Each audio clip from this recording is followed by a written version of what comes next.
You just don't get it. It seems like this just went way over your head. Just think about what this is doing to the author. The author did this intentionally. I'm sure you couldn't write a better book either. You're so privileged and ignorant and you have no right to have any kind of opinion on this. Hi guys, it's Teresa. Welcome back to my channel.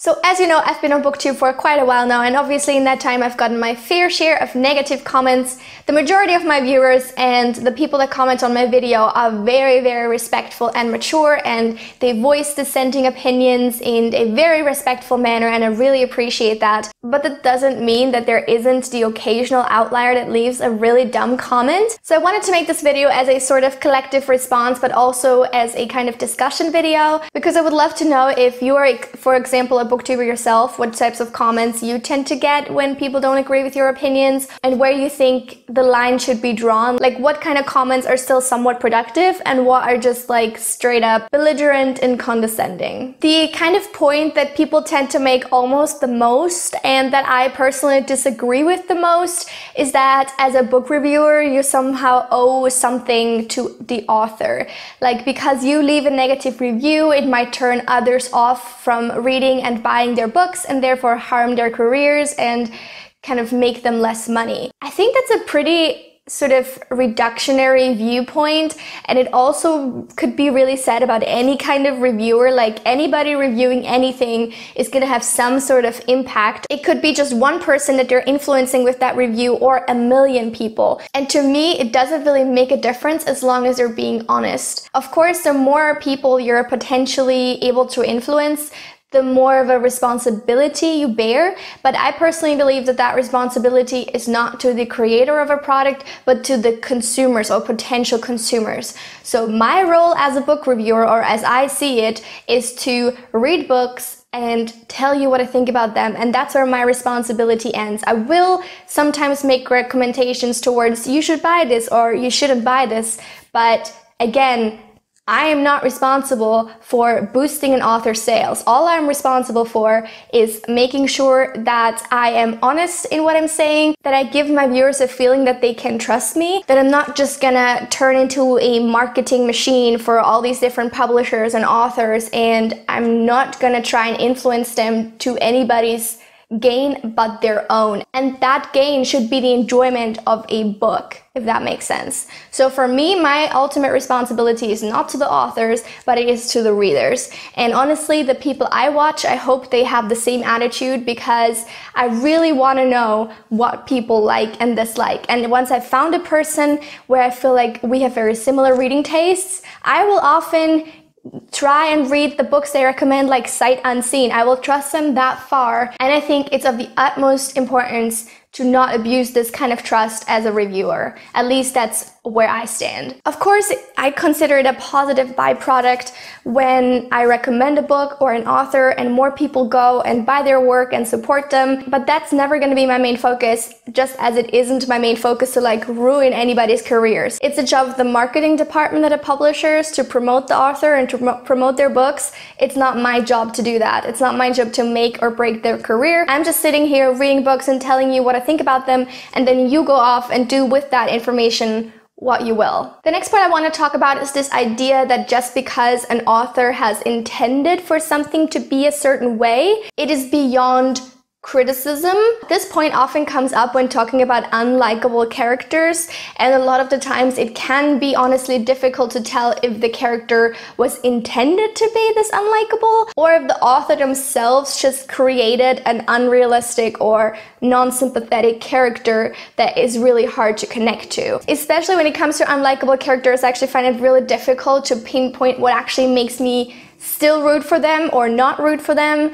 So this is in general a pretty murky area. But to get back to the main point, just because an author, for example, intended a character to be unlikable does not mean that saying I don't like this person is not a valid criticism of the book. One example off the top of my head I can think of this happening is with The Cruel Prince by Holly Black, because in my review for this book I said that I think Cardan is a horrible person and that I don't understand why he's the love interest. I don't understand how anybody could fall in love with him or could support this this romance because he's a terrible person. And a lot of people have comments saying things like, oh, he's supposed to be this way, he's Fae, he's evil, this is their thing, this is what they do.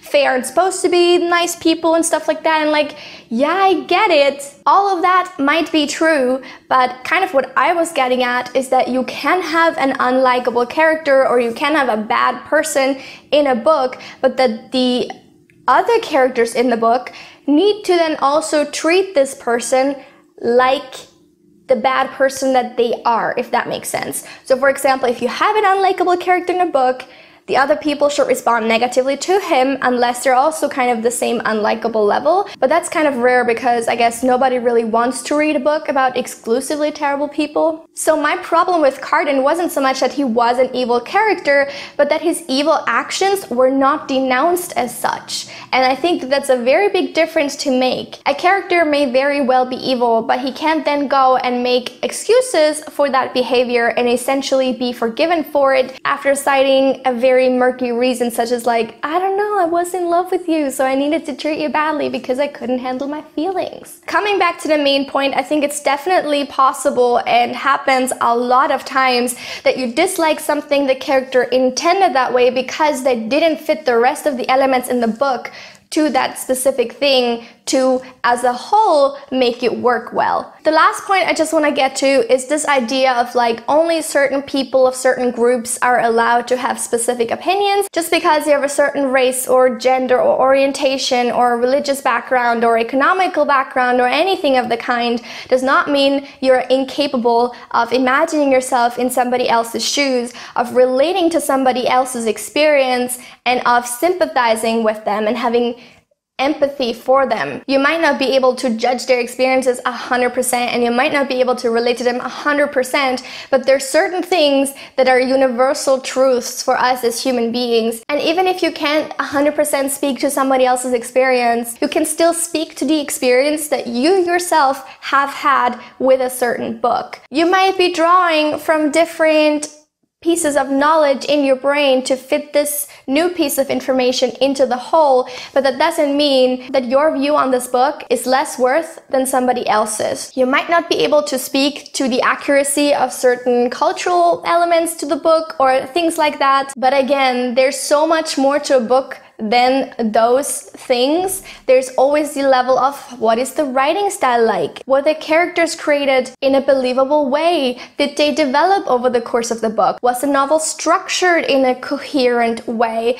Was it interesting? Was the story gripping? Did you care about the characters? Was it exciting? Was it thrilling? Was it a page turner or not? Like all of these things are universal to books that you can comment on in regards to any book. And just because you are not from the same cultural group as the main character in a book does not mean you can't comment on any of these things. I think diversity in groups and on BookTube is very important, but for me the main reason why is because I think above all a diversity of opinions is necessary to have any sort of meaningful dialogue, for people to come out of this dialogue having learned something or at least having heard a new perspective. I think we're really limiting ourselves as a community if we say only certain people can comment on certain things. But again, that's just my opinion, just as is anything else that I said in this video. And if you disagree or agree with what I said today, please leave it in the comments down below. I'd love to get another productive dialogue going. I love doing these types of videos because, as I said, I know my viewers to like 99.9%